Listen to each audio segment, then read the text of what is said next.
runs over like a river wide through shadows and O pagpalain tayo ng ating Panginoon, ating tatalakayin sa pagkakataon na ito ang Crown of Glory. Ano nga ba ang ibig sabihin nito? And ating babanggitin kung saan makukuha sa text or sa scripture, at may mga ilang mga bagay na tayo ay pag-uusapan. But before that, ating pinag-aaralan yung 5 crowns. Number 1, yung imperishable crown, crown of rejoicing, crown of righteousness, crown of life, and then lastly ay yung crown of glory. So tayong lahat ay mag-aral. Dalangin ko na tayo ay matulungan ng salita ng Diyos para magkaroon din tayo ng pang-araw-araw na ating application sa ating mga buhay.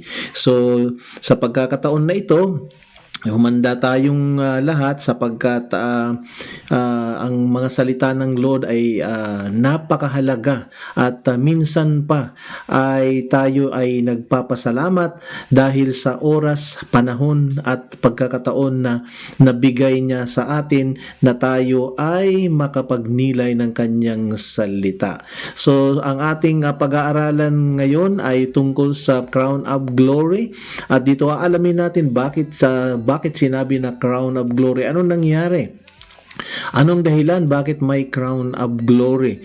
At ating babanggitin mamaya yung mga pag-uusapan natin. And of course, itong sinasabing Crown of Glory ay ito ay patungkol sa isang shepherd or sa shepherding at paglilingkod at pangangalaga ng iglesia, tupa ng community. So kawan o tupa. So faithful shepherding and serving, at pinangako ng salita ng Lord doon sa 1 Peter chapter 5 verse 4 na yung sinasabing crown of glory. So ang ating pinaka main text ay dito sa 1 Peter chapter 5 verse 4, and when the chief shepherd appears, you will receive the unfading crown of glory. Napakaganda. So immediately may tinatawag na chief shepherd. Sinasabi rin na kung saan ay siya ay mag-a-appear, and ibig sabihin ang sabi pa ay you will receive yung crown of glory. So importante dyan na ang tinutukoy ni Peter ay yung pagbabalik ng ating Panginoon. So babalik nga ba siya? And then another thing na matinding pinag-uusapan dito ay yung mga shepherd. Of course, ang pinaka chief shepherd ay walang iba kundi ang ating Panginoon. Pero may mga tinutukoy na mga shepherd. So kayo ba ay may nalalaman, naiintindihan na mga shepherd, kilalang shepherd ng hindi yung hindi yung kumakahol. Iba yun, yung shepherd na kung saan nangangalaga. At tinatawag din na mga elders ito siya. So kung may kakilala kayo, welcome. But then sa ating pagpapatuloy ay kailangan atin puntahan muna ang verse 1 hanggang 4. So sabi dito ay I exhort the elders among you as fellow elders and witnesses of the suffering of Christ, as well as the partakers in the glory that is going to be revealed. So napakaganda ng salita ng Lord at exhort. At sinasabi yung fellow elders na sinasabi ay napakagandang makita natin ngayon, at sila ay may binabanggit dito about yung witnesses at yung suffering of Christ at nagiging partaker, at ito ay sa kaluwalhatian na ang sabi doon na ihahayag sa huling panahon, that is going to be revealed, the glory na i-revealed. And then yung kasunod dito ay sabi dito ay to be revealed, and tingnan natin as shepherd the flock of God that is among you, exercising oversight and not under compulsion, but willingly, as God would have you, not for shameful gain, but eagerly. Not domineering over those in your charge, but being example to the flock. And verse 4, and when the chief shepherd appears, you will receive the unfading crown of glory. So, yan ngayon ang ating mapapansin sa pagkakataon na ito. Kaya ngayon ay yan ay binabanggit dyan at pag-aaralan natin about yung shepherd at yung kanyang identity, yung kanyang duty as a shepherd, yung kanyang puso or heart, at saka yung manner. Pag-aaralan din natin yan pang-apat. And then yung panghuli, syempre maliwanag yung pinaka-reward. Pero ang tawag nito ay bakit magkakaroon ng crown of glory. Yun ang magandang alamin natin. So alam na natin ngayon na ito ay tungkol sa mga shepherd, nangangalaga. By the way, identify muna natin sila. Sino sila? Yan ba yung mga nabigyan ng sabihin natin designation? I would say yes. Sa church ay may mga designated as elders at nangangasiwa. Okay, nangangasiwa, namamahala ng iglesia. So maaring directed sa mga kaluluwa, maaring nasa opisina, paperworks naman ang mga parang sabihin natin 80% ang lang ginagawa. Pwede rin naman na sila ay nakatutok sa isang ministry, pwede rin naman na depende kung anong task na kanilang ginagampanan. And definitely may group of people or yung sinasabing influence directly doon sa church setting or sa church organization. So dahil doon, lalo na kung sila ay according to the Bible ay sila ay may knowledge na maghayag o magturo ng salita ng Diyos, able to preach, and sila ay nakakapagturo because of yung kanilang pinaka-criteria na sila ay matagal na at may kakayan na, gifted sila. So dahil dyan, yan ang shepherd. But then, nais kong ibigay pa yung kahulugan pa na practical naman ito, na kung ikaw naman ay isang magulang, ikaw ay isang ama o isang ina, ay tumatayo ka rin na shepherd sa harapan ng Panginoon dahil iyong inaalagaan at nililid spiritually ang iyong pamilya. So by that category ay nalalagay ka bilang shepherd ng ating Panginoon. So pamilya. So kung sino yung mga nasa ilalim na kung saan ay pinaglilingkuran mo, ay pwede nating sabihin na bagamat walang designation, pero by practical ay nagiging shepherd ka ng isang kaluluwa, dalawang kaluluwa.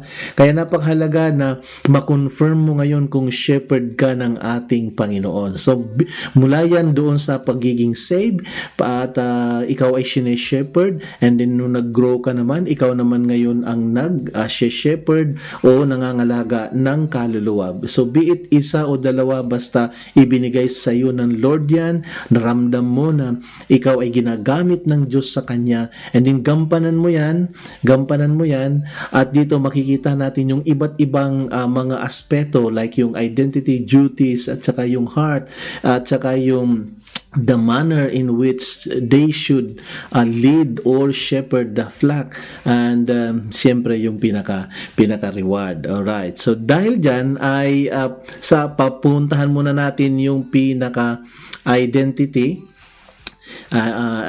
muna tayo. And so I exhort the elders among you. So sino sila? Fellow elders, at saka sila yung mga witnesses doon sa sinasabing the suffering of Christ. So ano ibig sabihin nun? Karamihan doon nakita, buhay sila na sinasabi, and then pwede rin naman na if you are a witness to the suffering of Christ, pwede yung pangalawang meaning na ang ibig sabihin doon ay ikaw ay believers, at ikaw ay proclaimers, ikaw ay naniniwala sa hirap na dinaanan ng ating Panginoon. So ito yung paniniwala naman na pagiging witness na sinasabi. Totoo rin na ang witness primarily ay yung sinasabing eyewitness. Ibig sabihin ay present ka doon sa pangyayari, kaya ikaw ay isang saksi.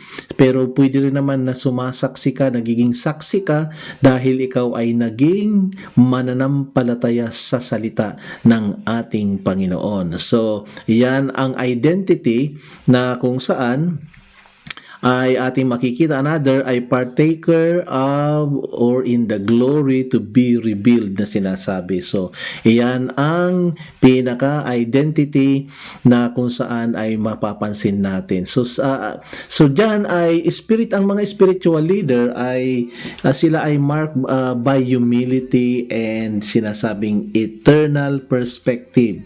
So, ito yung katotohanan na noong sila'y nasa eyewitness, sila ay pinili. So, nandoon sila sa idea na kung saan ay mayroon dapat silang criteria. At isa dito ay yung kanilang humility at saka yung sinasabing yung perspektibo nila ay makalangit. So, dahil dyan ay ini-emphasize ni Peter na kailangan willing, kailangan hindi napipilitan, kailangan hindi domineering, not overlording, kundi to set an example. So, ini-emphasize ni Peter dyan na kung saan they need to lead with brotherhood, not pride. And they need to remember Christ's suffering. So kailangan nakatingin sila lagi doon sa mga bagay na hinandog ng ating Panginoon bilang pagsasakripisyo para sa mga tupa. Napakaganda sapagkat kapag nagshe-shepherd ka at ang pinanggagalingan mo ay ibang klase, hindi yung pinaghirapan ni Kristo, ang mararamdaman mo, ikaw yung naghihirap. Okay? Ikaw, papuprostrate ka and then talaga mauubusan ka kasi mararamdaman mo na ikaw yung nahihirapan, ikaw yung api, ikaw yung pumapasan, ikaw lahat.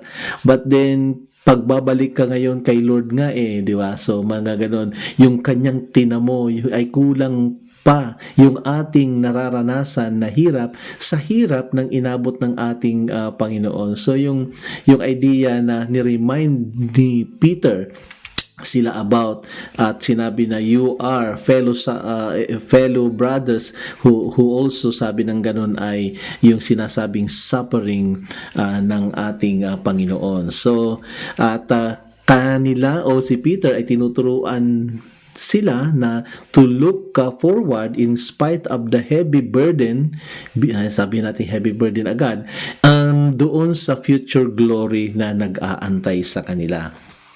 So, dahil dyan ay yung pangalawa ay yung duty nila as a shepherd, sabi ng salita ng Lord na binasa natin kanina, shepherd the flock of God. Immediately ay nakalagay ngayon, ibig sabihin immediately maintindihan natin na yung flock o tupa ay hindi yan pag-aari ng shepherd o ng elder o ng pastor.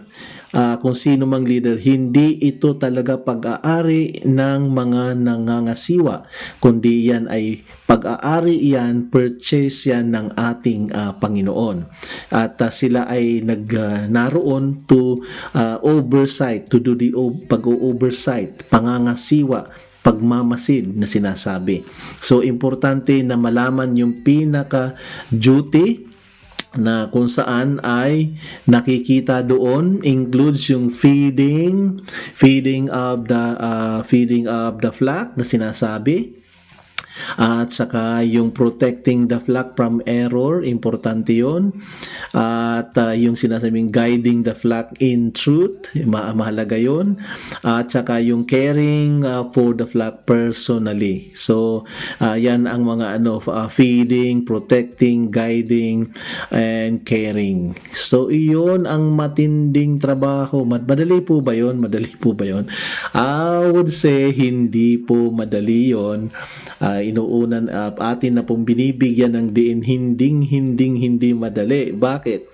Una kasi macha-challenge ka talaga sa iyong pag-uugali, sa iyong kakayanan, sa iyong yung sinasabing pasensya mo ay talagang aawas talaga yan siya. Pasensya, pagod, aawas pa rin talaga yan. Pag sinabing aawas, mga kapatid, ay ito talaga ay mapupoured out talaga. Hindi pwedeng ikaw ay elder or shepherd or ikaw ay leader sa church na may nagsi-shepherd ka in a way, ay hindi po pwede yung walang mapupoured out. So ito ay outpouring, dapat ang love, ang concern, ang emotion din, ang pagiging totoo, pagiging humble, kababaan ang ibig sabihin nun. Kasi iyan din kasi ang area na yan na kung saan ay pamumuno o paglilid, iyan din yung area na kung saan ay temptation din yan para magyabang, to gain, magkaroon ng personal gain, at magkaroon ng kumbaga to develop your personal stage or platform na sinasabi. In fact, hindi tayo allow, because ang purpose doon ay sila'y i-guide na kung saan ay madala sila at mag-matured sila sa ating Panginoon. Never na sila ay dinadala. Yun ang mahirap dito, no? Pakinggan natin to, kung mga tupa kayong nakikinig dyan, hindi yan dinadala papunta sa pinuno. Ang tupa ay dinadala papunta kay Kristo. So kung makita natin na medyo the other way around, medyo questionin natin ng kaunti yan, sapagkat hindi yan ginagamit for personal na agenda ang sinasabing mga tupa ng ating Panginoon. Kaya careful tayo, kasi kung minsan napapansin natin na minsan nagagamit sa politics, nagagamit kung saan-saan. So careful tayo. Mahalaga, alam natin na ang lahat ng ating pangangasiwa na ito ay upang dalhin sila una sa spiritual nilang buhay, relasyon, at buhay, relasyon, yun, spiritual yun na importante, na yun ang pinaka-core ng isang shepherd, na ang kanyang layunin ay yung mga relasyon ng mga tupa ay magkaroon ng katatagan, magkaroon ng stability na sinasabi. So kailangan maliwanag yung pinaka duty ng isang shepherd na masasabi. So mamaya na yung tawag at tinawagan ako. Okay, so pakinggan po muna natin ang kasunod naman. Number 3 ay yung heart naman. Yung heart ng isang shepherd, not under compulsion but willingly, not for shameful gain, but eagerly. Ayan, so excited siya. So yun ang heart ngayon, ha. Alamin natin ang ibig sabihin niyan. Hindi napipilitan, hindi rin resentful, kundi siya ay nagsuserve siya, willing siyang mag-serve. At saka hindi siya gumagawa dahil parang trabaho lang, duty lang kasi. So more than doon sa duty ay talagang mayroon dapat love. In every case naman ay mahalaga yung love. Ano man ang gagawin, ano man ang iyong papel sa ministry, kailangan ay mayroon sinasabing love. Because kapag walang love, kahit na gaano kalaki ang ating ginagawa, kapag walang love, wala na itong meaning sa harapan ng ating Panginoon. So importante yan na hindi out of duty lang, kundi yan ay magsiserve as willing, at saka ito ay dapat from the heart na sinasabi na kung saan ay nakasubmit kay God. Alright, so dahil dyan ay hindi rin ito dapat para sa money or recognition, hindi ito dapat sa personal advancement na sinasabi, yung pagsuserve as a shepherd,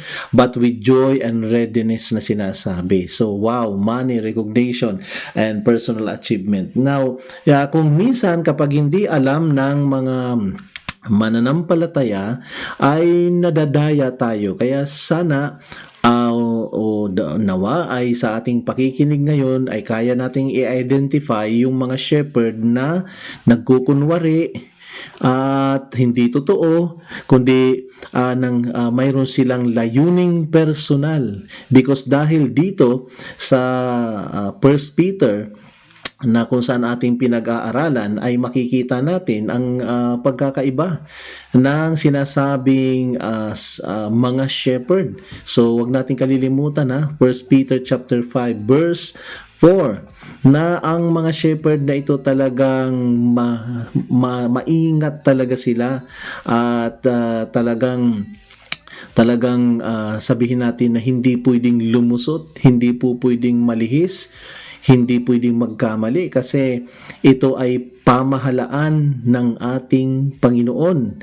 At kahit nga sa pamahalaan ng tao may consequences, how much more na yung kaharian, pamahalaan ng Lord ay doon gamitin yung nangyayari sa ating kapaligiran na kung saan it's about recognition, money, and personal advances or yung sinasabing kayabangan o pang personal na mga papuri na sinasabi. So may ganun sapagkat maintindihan naman natin na ang platform na ito o ang area na ito ng leadership ay napakalaki rin ng chance na malinsad o malihis. Kaya kailangan ay biblical. So ito yung pinaka specific na term at pagtuturo o sinasabing term about leadership na tinuturo ng Biblia. Kakaiba ito doon sa leadership na matututunan natin sa mundo, which is it's about power, money, and everything. But din dito, it's about yung love and care and about yung sinasabing humility and also yung sinasabi na maging good example tayo sa ating mga pinangangasiwaan. Okay, so dahil dyan ay bago tayo pumunta sa number 3, nais ko lamang bigyan ng diin na hindi madali ang bagay na iyan. Okay? Hindi madali. So, maraming nahihirapan sa pag-shepherd sapagkat kung wala kang humility, hindi ka marunong magpakumbaba at magbigay o magbigay daan at ikaw ay yung bang laging nang nakafocus ka sa iyong ego at ibig sabihin hindi ka po pwedeng i-criticize, hindi ka po pwedeng siraan, hindi ka po pwedeng malamangan, hindi ka pwedeng hindi mapansin. Yung mga ganon, kapag hindi ka pwedeng ganon o hindi mo i-adjust at ikaw ay maghahanap ng ganon, masasaktan ka, mahihirapan ka, at ibig sabihin mayroon difficulties yung pamumuno mo at po pwedeng masira ang iyong pamumuno dahil syempre darating yung time na tinitingnan mo na yung mga nagawa mo plus yung mga bagay na kapalit noong mga sakripisyo mo. As if na iisipin mo entitled ka, pero ang totoo nun, yes, entitled ka, maaari, depende sa situation, pero kung hindi mo nakuha, it means na wala na iyon. Si Lord na ang bahalang magbalik sa iyo noong mga bagay na hindi mo nakuha. Sapagkat kapag ikaw ay nanatili doon, yung pain ng leadership ay kakainin ang iyong pananampalataya at ang iyong puso, at isang araw ay hahanapin mo yung pagtatapos or pag-quit sa gawain ng ating Panginoon. So importante na malaman natin, makita natin ang bagay na yan. So, turning to number 3 about yung pinaka-manner naman. At ito yung sinasabing, yung manner, yung pag-uugali, itong bilang shepherd, hindi daw domineering. At yung mga ipinagkatiwala ay dapat siya ay maging example sa mga tupa na sinasabi. Okay. So, dahil dyan ay, eto, pang-check na naman to para sa mga tupa at kayong mga nakikinig ngayon, sapagkat gusto rin ng heart ko na kayo ay well informed sa pagkakataon sa subject na ito, sapagkat kung minsan kayo ay biktima, kayo ay walang kaalam-alam na yung nangangasiwa sa inyo ay tinitake advantage na pala kayo. Okay, ibig sabihin dinadaya na kayo. At ibig sabihin nun, nanganganib ang inyong kalalagayan. Sapagkat dapat sila ay hindi sila harsh, not by dominion or domination. Hindi sila harsh, hindi sila yung malupit o kaya mabagsik, hindi sila controlling. Nako, ang hirap talaga pag leader ka kasi temptation yung mag-control, di ba? Pero wag naman yung controlling na obvious naman na kahit mali na di ba? At nawawala yung freedom ng bawat isa. So yung control, I believe na ang control ng isang namumuno ay abot lamang doon sa level o sa limit ng Word of God. So kinokontrol ko kayo, kukontrolling ko kayo ayon sa turo ng Panginoon, at hanggang doon lamang ako dahil ako'y tagapagturo. Wala akong magawa kung hindi ay ikahon ko kayo doon sa katotohanan. And then matapos doon, okay, hanggang doon ang control, yun ang aking ang tawag nito ay aking interpretation and practical na application, na masasabi natin na godly yun, sapagkat kapag naituro ko na, well, Lord, nakatingala na sa langit, Lord, hindi niya nagawa.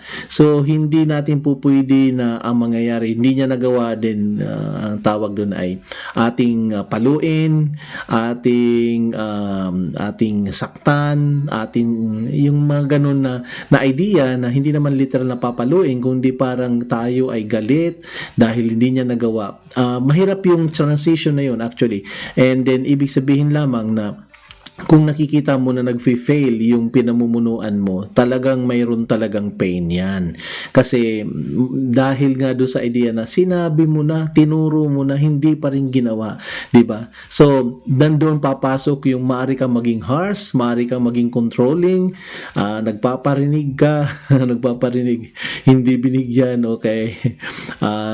Yun ang doon. Kaya kailangan pigilin mo at hindi ka makarating sa controlling, kundi silod na lamang ang siyang pagkakatiwalaan mo matapos mong magawa ang iyong parte or your part. Alright? So ngayon, kung ating babalikan, ay nakalagay dito ngayon yung controlling, okay, and then hindi siya prideful. Ay, anong ibig sabihin ng prideful? Hindi siya yung ma-pride. Grabe talaga pag may leader na ma-pride. Hindi mo pwede ring sawayin dahil leader siya. Parang naiinsulto. Pwede po yun. Nakakainsulto naman talaga kung sinasaway ka, na alam mo naman yung nagsasaway sa'yo, walang alam. Okay, walang alam siya. And then sinasaway ka dahil gusto lang makaganti sa iyo o gusto rin magyabang. Nako, talaga namang mayroon din talaga yan pain. Kaya lang titiisin mo lang yan ng kaunti at i-deal mo lang ng maayos din nang sa ganun ma-correct. Okay? So pag ang isang leader or elder ay ma-pride, nako, talo ang ministry, talo ang kanyang paglilingkod. Hindi ka tatagal pagka ikaw ay nabubuhay na kung saan ang pride ay hindi mo kontrolado. Okay, so ang idea dyan, lahat tayo may pride. Hindi naman po pwedeng wala.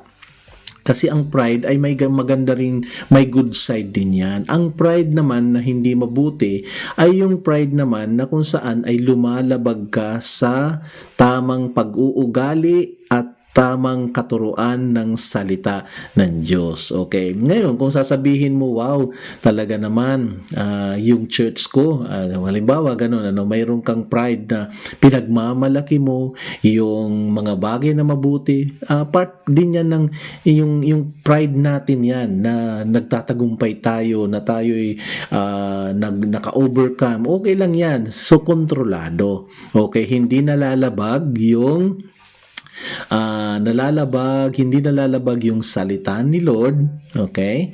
And yung pride na yun na kung saan ay nagtataas sa kabutihan ng Panginoon. So, yung glory ng God. Si Pablo, pinagmamalaki niya yung mga tinuturuan niya. Part yun ng kanyang pride. Pride na mabuti, okay? So, fried chicken, okay rin. Alright. So, hindi siya abusive sa authority. So, may authority kasi na nakalagay sa kanila. Yun ang magsaway, magturo, mag-guide, mga siwa. Pero hindi pwedeng abusado. Purihin ang Lord. Abusado, grabe naman. Abusado talaga. Yes, pwede kasi. Yung area na yan ay slippery slope na po pwedeng ma-abuse yung authority. Okay, so marami mga sample niyan na na-abuse talaga.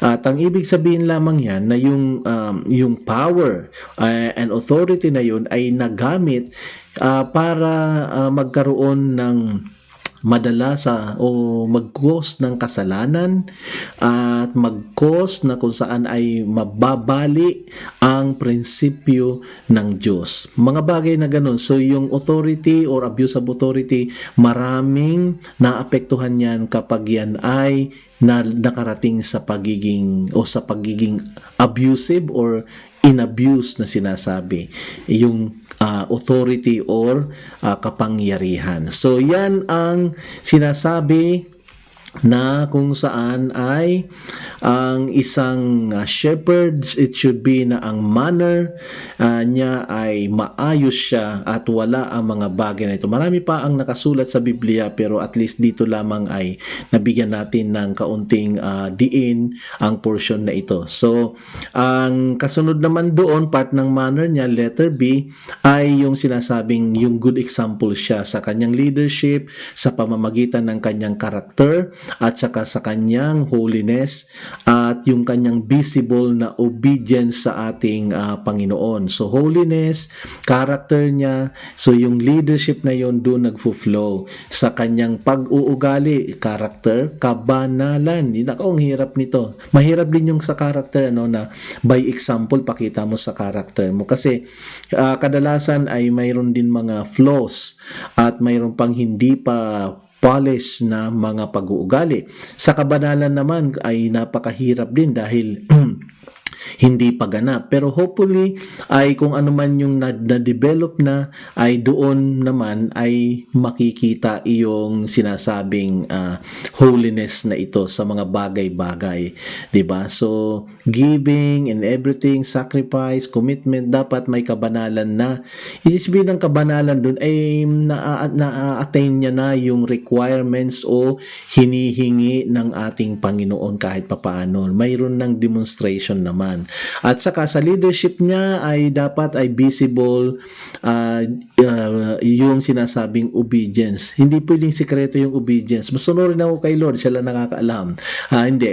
Dapat yung pagsunod, kaya pag lahat yan, paghihirapan mo, schedule time, on time, hindi on time, yan, mag-uumpisa dyan kasi obedience And lahat na yon, study, meditation, prayer, worship.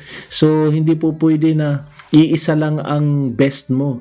Kailangan ko anong tinuturo, anong pinangangaral, ano ang kultura ng church, ano ang practice ng church hanggat maari ang isang Kristiyano ay nagfo-flow na siya ay nakikita yung visibility nahahalata yung kanyang pagsunod. So may mga Kristiyano hindi halatang sumusunod sa salita ni Lord. Okay, sumusunod ka ba? Hindi halata. Dapat halata ka na sumusunod sa Lord. Alright? Visible. Okay, so ngayon, pumunta naman tayo doon sa sinasabi na kung saan ay na yung binigay ni Peter na yung pinakapag-asa naman doon sa mga naghihirap o hirap na hirap at mga puno ng pasanin ng mga leaders, at natural sila din ay emotionally sila ay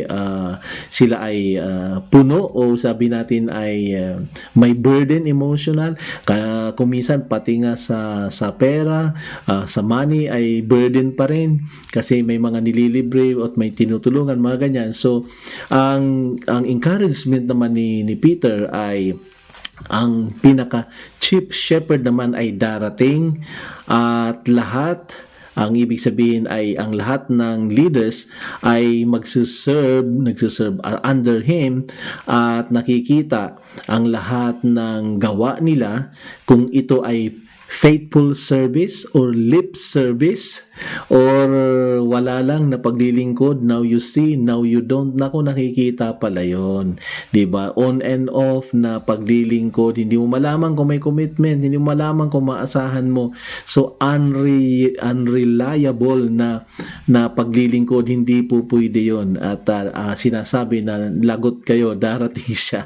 Isabihin, babalik ang Panginoon, hindi siya mananatiling laging wala. Okay, so dahil dyan ay pinaliwanag din niya yung pinaka reward na yung unfading crown of glory. Hindi earthly ang ating mga pagpapala, hindi siya earthly na mga palakpak, hindi rin yung mga sinasabing earthly and temporary na recognition, hindi rin yun, and yung sinasabing eternal reward ay yun ay manggagaling sa ating Panginoon. So may reward siya, importante yun, yung crown of glory. So ngayon, ang masasabi natin ay ang ministry ay napaka-costly. Dahil sabi ko nga kanina ay napo-pour out yung mga bagay-bagay sa buhay natin, kaya ito ay tinatawag na costly, magastos at saka hindi magaan. Yun ang ibig sabihin. At pero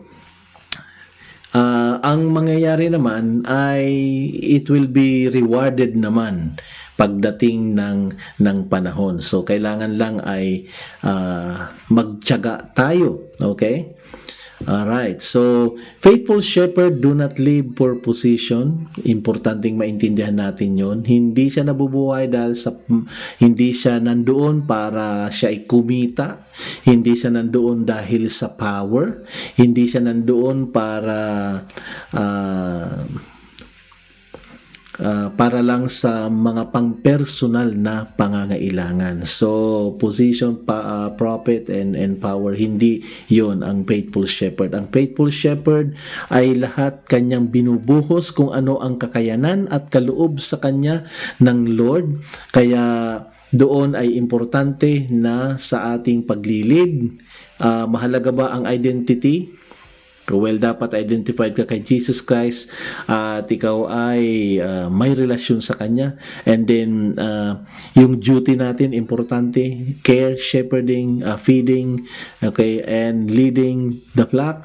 At yung puso natin, hindi somewhere else, kung hindi talagang puso na kung saan din ay according sa heart ng God din, yung ating mga puso. Yung manner naman natin, pag-uugali natin ay kailangan ma-check din. And then, syempre, yung reward natin daily at saka yung eternal reward ay naroon naman ito siya. Kaya ngayon, ayan ang pinaka-reward ngayon na sinasabi ng verse 4 na ating makikita. Na darating ang chief shepherd, siya ay lilitaw second coming, and then ang mangyayari ay tatanggap yung mga nahirapan, natatanggap yung mga mga nagsasakripisyo, mayroon pala. So all in all, sa ating pagtatapos ay hindi madali ang ikaw ay mga siwa, lalo na ito ay government ng Panginoon. Hindi nga madali yung ikaw ay maging isang leader or magulang sa isang pamilya bilang magulang, nanay at tatay, hindi madali, plus nadagdag pa dahil idinagdag pa yung tungkulin na mga siwa ka ng mga kaluluwa. So lumalaki at nagiging komplikado dahil mga pamilya ito, iba-ibang mga tao, kaya nararapat lang talaga na yung mga tao namang nanindigan na mag-shepherd kahit isang kaluluwa, 2 kaluluwa, 5 kaluluwa o isang prayer meeting, ay pagdating ng araw may crown of glory naman na ibibigay talaga dahil hindi ganun kadali. So kayo ba ay may mga patutuo? Kayo ba ay may mga karanasan kung paano ninyo naranasan ang mag-shepherd ng isang kaluluwa hanggang 2 hanggang sa mga susunod na numbers? Because naniniwala ako sa isang mananampalataya, yun ang karanasan natin. Sa umpisa, 2 lang o 1 lang. Pero pag tumagal-tagal ka sa iyong paglakad sa pananampalataya, ay dumarami yung mga taong iyong pinaglilingkuran, mga taong pinalalakas mo, inaaralan mo, ini-encourage mo, at hindi ka pa man ginagawaran na ikaw ay isang elder or ikaw ay shepherd, pero by faith and practically ikaw ay naglilid na, at ganun ang nangyayari. Kung ikaw ay ganyan, congratulations again, kinocongratulate kita, dahil yan ay maganda na nung makilala mo ang ating Panginoon ay hindi lang ikaw ang shepherd, hindi lang ikaw ang inalagaan, kundi ikaw ngayon ay nangangalaga na. Praise God, purihin ang Panginoon sa pag-unlad na iyong narating. Pero aaminin din natin na nako, hindi madali. Talagang magkakalasog-lasog ang iyong damdamin. Hindi lahat ng panahon ay masaya, nagtatawanan at na may papuri, may pasasalamat.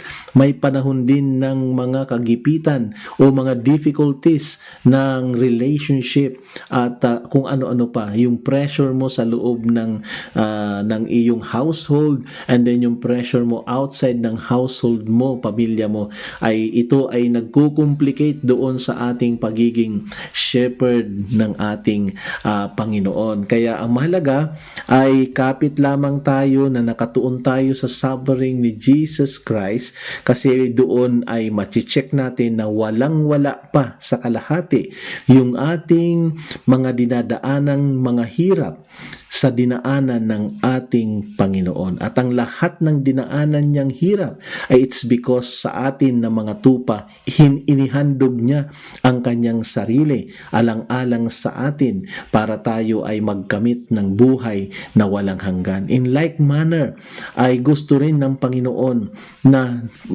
naka-outpouring din ang ating life and heart and mind sa ating pagngangalaga doon sa mga tupa na ipinagkaloob niya sa atin. At gaano man kahirap, nangako ang salita ng Diyos at kakaiba ang pangako niya, sapagkat binigyan niya ng title as if na yung word na crown ay isa talaga, ang symbolic niyan ay isa-isang atletang nagtagumpay mula doon sa kanyang training at mga pinagdaanan and yung competition na hindi siya nag-give up, and then nakuha niya yung pinaka ang tawag nito prize, yung pinaka award, reward ng anuman yung kanyang ginampanan na patimpalak or sports.